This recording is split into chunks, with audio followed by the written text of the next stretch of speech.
BJP ಅಧಿಕಾರಕ್ಕೆ ಬಂದ್ರೆ ಸಂವಿಧಾನ ಬದಲಾಯಿಸ್ಬಿಡ್ತಾರೆ ಅಂತ 400 ಸಂಖ್ಯೆಯ ಲೋಕಸಭಾ ಸದಸ್ಯರನ್ನ ಗೆದ್ರೆ ಖಂಡಿತವಾಗ್ಲೂ ಸಂವಿಧಾನನ ಬದಲಾಯಿಸ್ಬಿಡ್ತಾರೆ. ಕಳೆದ 75 ವರ್ಷಗಳಲ್ಲಿ ಸಂವಿಧಾನಕ್ಕೆ 106 ತಿದ್ದುಪಡಿಗಳಾಗಿದೆ. 106 ತಿದ್ದುಪಡಿಗಳಲ್ಲಿ 79 ತಿದ್ದುಪಡಿಗಳನ್ನ ಮಾಡಿರ್ತಕ್ಕಂಥದ್ದು ಕಾಂಗ್ರೆಸ್ನವರು.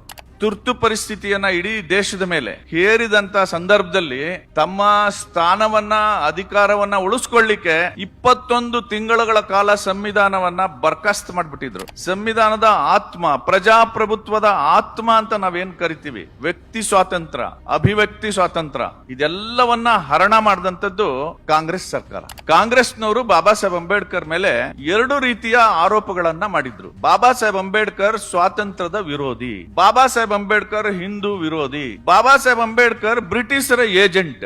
What is the real Baba Saheb Ambedkar ಅನ್ನೋದನ್ನ ನಾವು ಅರ್ಥ ಮಾಡ್ಕೊಳ್ಳಿಕ್ಕೆ ಕಾನ್ಸ್ಟಿಟ್ಯೂಯೆಂಟ್ ಅಸೆಂಬ್ಲಿ ಡಿಬೇಟ್ಸ್ ಅನ್ನ ನಾವು ಓದ್ಬೇಕು.